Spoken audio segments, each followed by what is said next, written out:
Professor Hitoshi Tanaka was Deputy Minister of Foreign Affairs in Japan until August 2005. An intellectual and a technocrat, he served various governments and has a very strong opinion in terms of where Japan is going today. Thank you very much for joining us.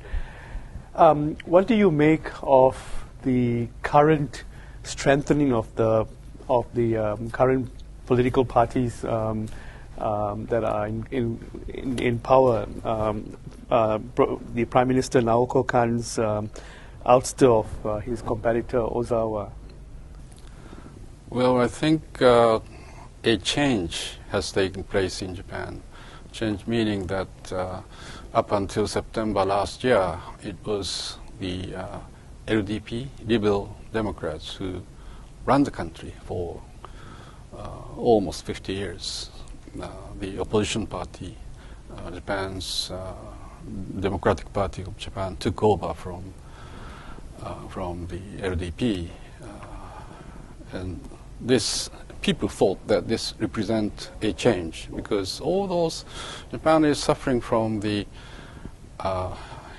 aged community, the shortage of labor, all the vested interest, very tightly formulated during the time of post-war for 50 years. Therefore, in order for Japan to survive in the changing world, people thought that there is a very fundamental change.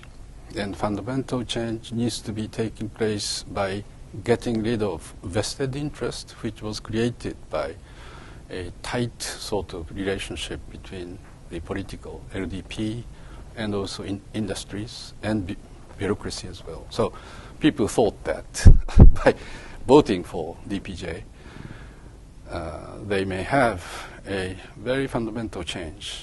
It has not taken place since September last year.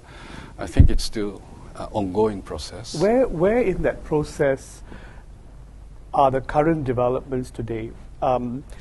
The vested interests still exist at the large corporates, in the banking industry. All of that has not been dismantled yet. Is there a prospect for changes in that area as well? I think they are bound to change because clearly the market in Japan is, in a sense, shrinking. We do not expect a huge growth like China, like India, and all sorts of things. So the whole thing is that let us have a new structure of the economy, more sort of service-oriented. Let us see East Asia as a kind of the market, domestic market for East Asia as a whole, including Japan type thing. So in order for us to be able to do it, I think you would have to sort of make a very strategic move. And new administration, new DPJ government talks about the creation of East Asia community, for instance, so that Japan can sort of make use of the huge demand which exists. You've been in public service for a very long time, and you've seen how Japan has had that opportunity in the past. There were opportunities to internationalize the Japanese yen and make it the regional currency in the 1990s. It was a real opportunity, and Japan missed that chance in a sense. So are some of the proposals of the Democratic Party today a revival of existing ideas, or should they be thinking of something new? I think Japan, you are right in saying that Japan had an opportunity, and Japan was not able to make use of that opportunity for the past, say, 20 years, suppose. I think the basic reason for that is Japan itself was indeed a big market, second largest economy of the world. So industries were more sort of concerned about the domestic market. But now, in everybody's eyes, it is quite clear you just cannot survive with that own domestic market. Therefore, they are moving to a much more strategic thinking, and each company's industries as well. They talk about the growth in China, India, how to make sure that their company strategy will make use of the growth in China and in. Recently, China overtook Japan to become the second largest economy in broad terms. What were the reactions in Japan? What are the conversations that are taking place in your circles as a result of this development? Well, this has not happened overnight. When China entered WTO of 2001, China has made a steady move toward the expansion of the market, and particularly after the financial crisis, China indeed succeeded in expanding their own domestic demand, and indeed they succeeded in achieving the double-digit growth.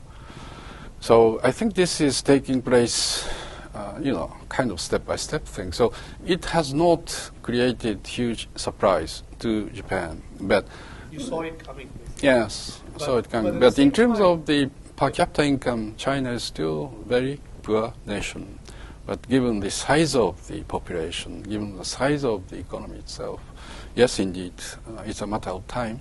Is Japan still in a denial in that way, by thinking that way? Because in terms of broad developments, China is larger than Japan today. And on top of being larger in broad terms, they have also started becoming a little bit more aggressive. They are indeed, aren't they? And so they are starting to force the agenda on Japan. Sure.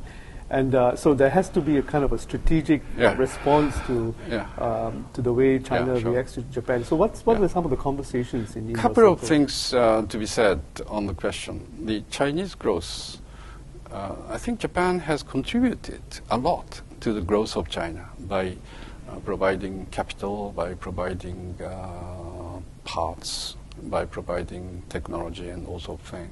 And indeed, we have been benefited by the expansion of Chinese economy, by receiving cheaper goods and all sorts of things. So this is a clear case of win-win interdependency existing between Japan and China. But at the same time, as you say, there is considerable unpredictability in relation to the behavior of China. China may become very aggressive, not just in the field of economy, but in the field of political security affairs. So, but yet we have large nations like Japan and the US and nations in the region must have the responsibility to make sure that China observe basic norms, basic rules. China behave in a constructive way. In order for us to be able to do it, I think we need some type of regional cooperative device. It depends upon specific functions, on the political security functions. We need to have the United States and to have a confidence building mechanism in the region so that we can sort of exert constructive pressure.